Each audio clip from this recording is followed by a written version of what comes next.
All right, good morning, everyone. Let's kick it off. All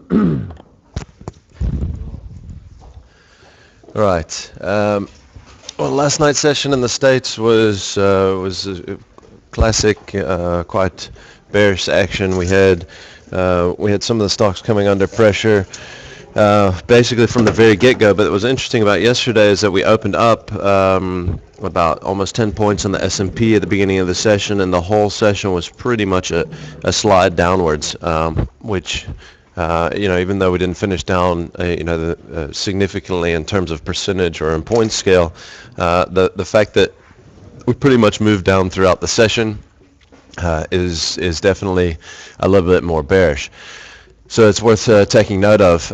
Treasuries, we took yields on the 10-year, on the 5-year, I believe, or 10-year and the 30-year, if I'm not mistaken. Both took out the absolute lows of the last year and even further back than a year. We'll show you that chart in just a minute, but that's telling. It shows you the level of risk aversion that we're starting to see, and yeah, I mean that's really all you need to look at the moment. We did have a good set of jobless claims out yesterday, and so we're starting to see really the potential scenario that we were somewhat expecting is that markets to pull back on good data. Not sure if that's exactly why markets are pulling back, because there's a hell of a lot of turmoil out there at the moment. We've got the U.S. that's authorized airstrikes into Iraq. We've got the ceasefire that was broken yesterday between Israel and Gaza, and we've got Russian troops lining up along the border of Ukraine. And so obviously there are a lot of negatives out there and a lot of worry out there. Because of that, obviously you're starting to see the gold price that's really working its way up this morning. So a lot to pay attention to. All right, when we look at Asian action, Nikkei got absolutely hammered, down 3%. The rest of the markets were a little bit more benign. Australia was down over 1%, and so was the Kospi. Australia really heavy. Some of the miners really heavy on the back of yesterday's action out of our local market and out of Europe. We had China's export numbers overnight that increased 14.5% year on year. It was a lot better than expectations. Monster trade surplus for them, biggest one ever, or something like that. And then, yeah, like we said, we had these miners that really led the way down in Australia and Asia. All right, we've got an interesting chart here from our local Bloomberg celebrity here at AG Capital. We've got a chart out of the S&P 500 showing what the average pullback's been since 2013. Now remember, in 2013, since 2012, we haven't had a reasonable correction for the most part, and a lot of people kind of pointing to 2013, saying 2014 could become a year a lot like 2013 without any sort of significant pullback. We're still in that camp at the moment. As you can see there, for some reason this chart has actually been a little bit cut off from being clipped onto here. Sorry about that. Anyway, bottom line is we've pulled back 4.3% at the moment. We're somewhere about here on the map. I'll show that to you myself in just a second. And you can see here the average pullback's been closer to 6% over 2013. So probably still at least a way to go, even if we're looking at the shallower years of pullbacks like 2013. So keep that in mind.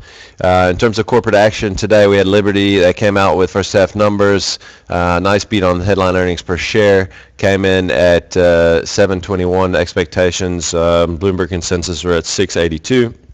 Divi per share more or less in line.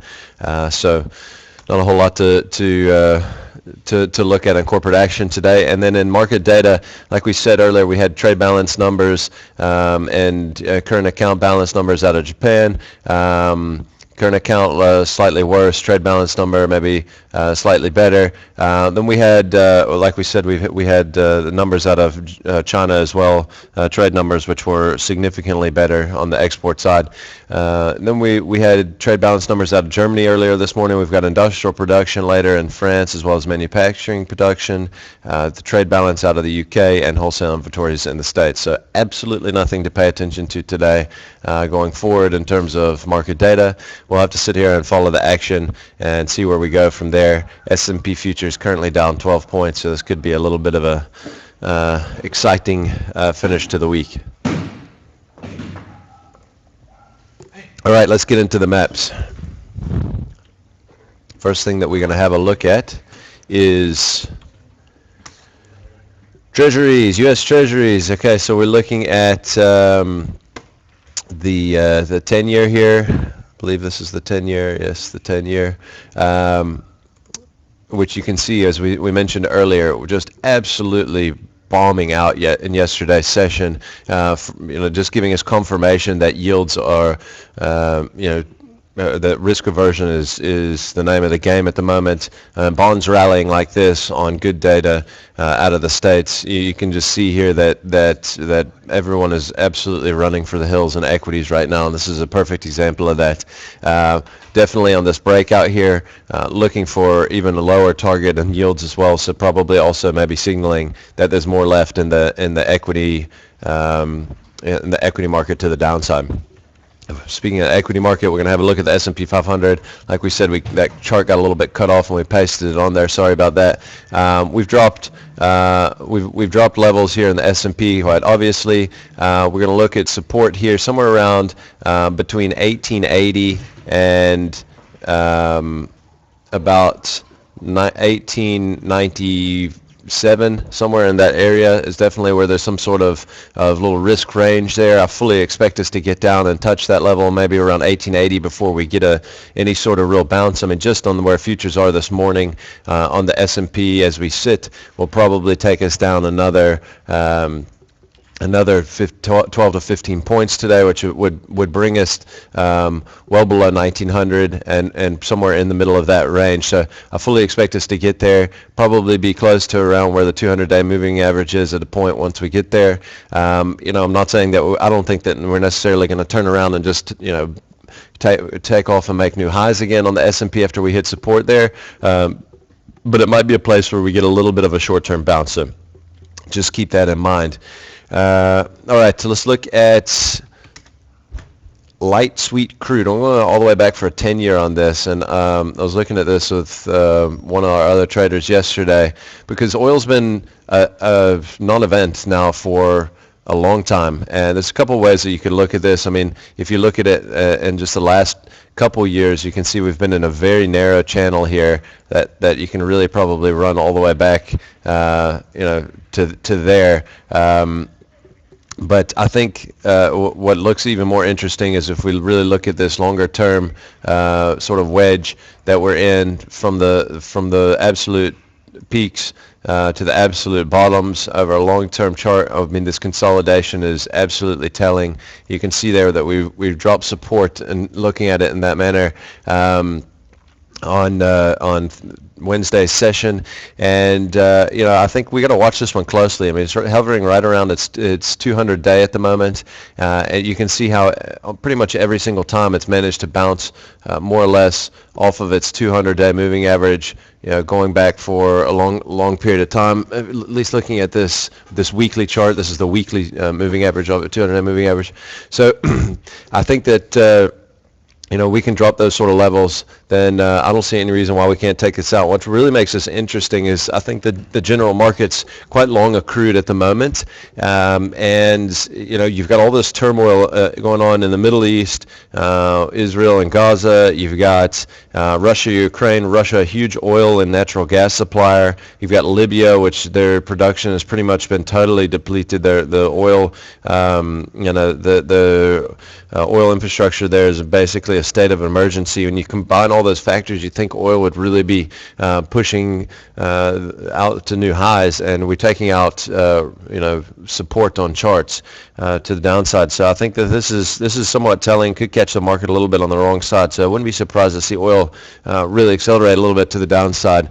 Just could be interesting if you guys are playing in that space at all, or anything that relates to obviously oil prices. Okay, let's look at Woolies.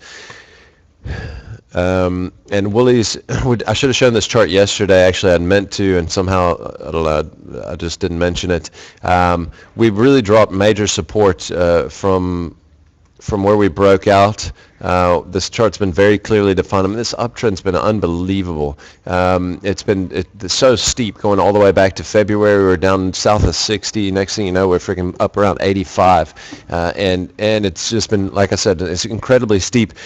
We took out all-time highs north of $80 and looked like we were going to break out and just take off. And we've really just dropped support and dropped it in styles here. So I think there's definitely more downside in Woolworths here, but we've dropped major support, and I think we could end up seeing this kind of spill over into a lot of the stocks, especially some of the stronger stocks. This is probably going to be a cause for them to give up some of these rallies. All right, MTN, we'll look at MTN. I know we've kind of shown this chart quite a lot recently, but with major reversal yesterday on MTN, goes without saying. Obviously, the previous day we got a bit of a head fake one way. So to me, these charts where we really head fake the breakout to the wrong direction, or one of the ones that have some of the strongest moves. You can see there the reversal that we made, and we've also had this little sideways consolidation going on or descending wedge, or whatever you want to call it, going on for the last maybe 2 or 3 weeks. We reversed up above mostly all of that. In fact, we were well above this 225 level for a good part of the session. I'd like to see it get above 225 for us to really get confirmation. Obviously, the market's going to open under pressure this morning, but I think so long as we're holding the 220 level, this chart, after yesterday's earnings, definitely it has turned bullish again, and probably putting us back in the setup to really take us back to potentially test all-time highs. Right. Look at Naspers. Naspers yesterday actually gave up support. Can you freaking believe this thing traded at 1410 the day before? And yesterday at the end they absolutely crushed it into the close, down at 1343 and change. You can see there obviously support's right at 1350 more or less. Call it 1350, 1354, wherever you want to put it, but somewhere in that neighborhood.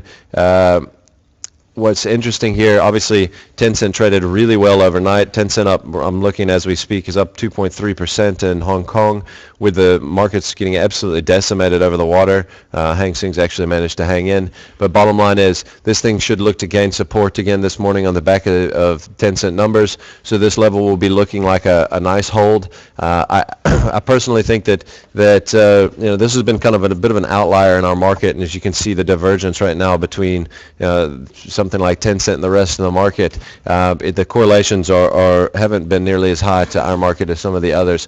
So this level could be interesting if it holds. I really like the setup here. The setup for a big target. We reached our initial target there, which was just over 1400. Pulled back, coming back to test support. This is absolutely classic. If we hold and we can start to push up a little bit, then I think this thing can definitely go to new highs again as well. So just watch this one closely. The last one I'm going to show is Sunlum. So we pretty much run the market in this share due to one of our traders that sits at the end of the desk here. But Sunlum, he told me this morning, it was a huge miss yesterday in the auction on this bounce up. It really outperformed the market yesterday at about 60.5. You can see there we really dropped support. Closed below it yesterday. I really would have loved to see it drop 60, because you can see that little support level there. It would have been confirmation to get below 60. But bottom line is, you can see that we're dropping out of this little consolidation phase. Obviously, we will open. I would expect us to open lower this morning.